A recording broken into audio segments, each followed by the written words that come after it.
لە 29مین ساڵیادی ڕاپەڕینە مەزنەکەی ئازاری ساڵی 1992دا دوای ئەوەی شاری ڕانیا بووە سەرەتایەک بۆ ڕاماڵینی دژمنانی کورد لە خاکی کوردستان چەمچەماڵیش بەدەرنەبوو لەو قارەمانەتیە و لە 8 چەمچەماڵیەکان ڕاپەڕین و حزبی بەعسیان لەو شارە ڕاماڵی.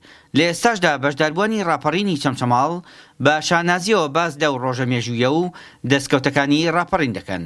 دیارە ڕاپەڕین لەو خۆناغەیە وەرچەرخانێکی گرنگ بوو و گرنگی ڕاپەڕین بۆ خۆناغا زەرورەتێکی زۆر بوو چونکە بەعس لەو پەڕی سیاسەتی خڕکردنی کووردا بوو میلەتەکەمان هەمووی بە یەک پارچە ڕاپەڕی چەمچەماڵیش وەکو هەموو شوێنەکانی تر لە حوتی سینەوە تویەک کە بڕیار بوو هەموو کوردستان لە حوتی سێ ڕاپەڕینە چەمچەماڵ لەو کاتە لەو ساتەیە دەستی بە ڕاپەڕین کرد. گەلی کورد بۆ ڕاپەڕی ئەمە ئەو پرسیارە بوو کە لە بەشداربوویەکی ڕاپەڕینی ساڵی 92 چەمچەماڵمان کردو ئەویش لە چەند خاڵێکدا وەڵامی ئەو پرسیاری بۆشی کردینەوە و باسی خەونی دەیان ساڵی گەلی سێمدیدەی کوردی کرد کە تەنها ڕاپەڕین دەیتوانی بەدی بهێنێ.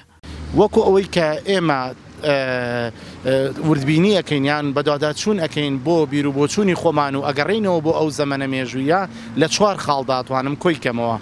یەکەم خاڵ لایەنی دەرونی ئێمە لە هیچ سەقامگیر نەبوو، لایەنی دەرونی خەڵکی کوردستان سەقامگیر نەبوو. بۆچی لایەنی دەرونیمان سەقامگیر نەبوو؟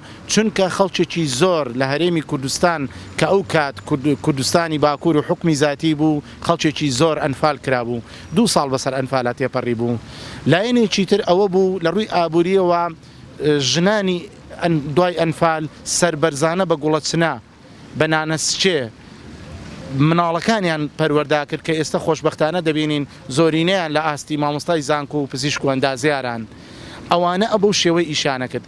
لە ڕووی سیاسیەوە هیچ ئازادیەک نەبوو، ئازادی ڕادەربڕین نەبوو، ئازادی بیر نەبوو.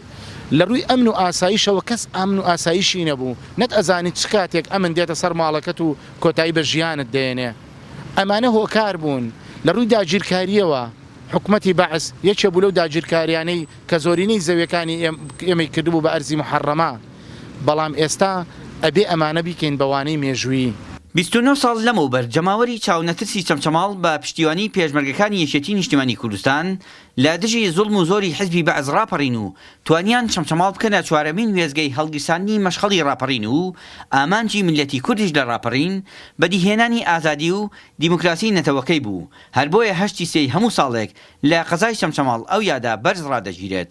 بەڵام ئەمساڵ بە بۆنەی بڵاوبوونەوەی ڤایرۆسی کۆرۆنا و مەترسی ئەو ڤایرۆسە و ڕاگررتنی سەرجەمبوونەکان ئەو یادا نەکرایەوە. مەجید حەمید، گەلی کوردستان، چەمچەماڵ.